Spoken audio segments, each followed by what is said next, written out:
The United States has joined the war against Iran. U.S. military carried out attacks on 3 key Iranian nuclear sites, while Iran says the United States and Israel have crossed all the major red lines and that diplomacy is not an option anymore. Here's a roundup of the latest developments unfolding at this moment.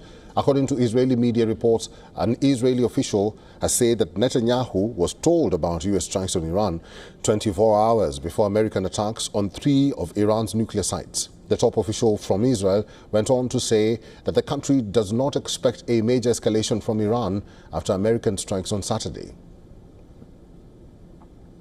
Iranian President Masoud Pezeshkian was seen at a protest in Tehran, released by Iran's state broadcaster. These visuals show Pezeshkian making his way through the crowd at a protest in Tehran, denouncing U.S. strikes on Iranian nuclear facilities.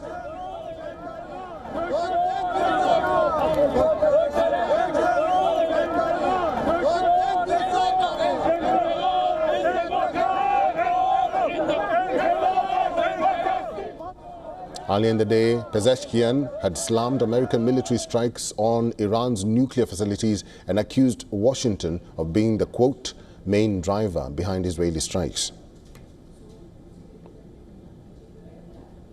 U.S. President Donald Trump has hit out at Republican lawmaker for criticizing Operation Midnight Hammer. Trump has come down heavily on Thomas Massie of Kentucky, saying he's not MAGA. In his social media post, President Trump called Massie a negative person. The U.S. president hit back at the critics and said letting Iran have the highest level nuclear weapon is not good politics.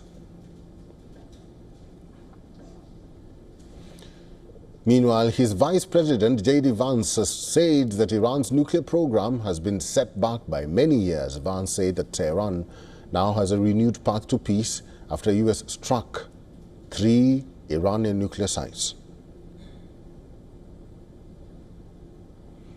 The IDF says for the first time, military jets have struck Iranian territory at a record distance of 2,200 kilometers. According to the state media, at least 9 IRGC guards were killed.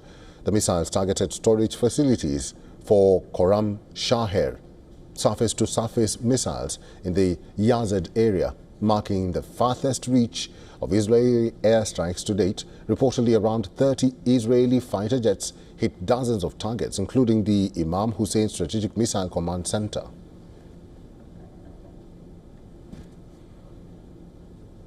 After U.S. attacks on Iran's nuclear sites, Tehran has sent a pointed message to Washington.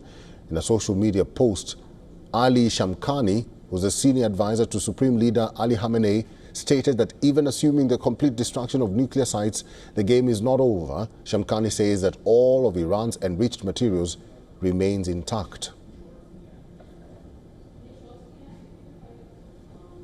I know that battle damage is of great interest. Final battle damage will take some time, but initial battle damage assessments indicate that all 3 sites sustained extremely severe damage and destruction. Iran says U.S. strikes on its nuclear facilities have wounded an unspecified number of people, but none of the injured showed any signs of radioactive contamination after receiving medical treatment. Fresh satellite images revealed the aftermath of U.S. bunker buster strikes on Iran's Fordo, Isfahan and Natanz nuclear sites. Massive craters scarred the ridge above the underground complex. A layer of grey ash blanketed the area, and several tunnel entrances were blocked with debris. Iranian Foreign Minister Abbas Araghchi has condemned the U.S. strikes on Iran's nuclear facilities, calling it a major red line crossed. Araghchi accused the Trump administration of betraying both Iran, saying that there is no point for opting for diplomacy now. Further, Araghchi vowed that Iran would defend itself by all necessary means, holding Washington fully responsible for the dangerous consequences. There is no red line that they have not crossed. And the last one, and the most dangerous one, was happened only last night, when they crossed a very big red line by attacking nuclear facilities. I don't know how much room is left for diplomacy. We are now calculating the damages.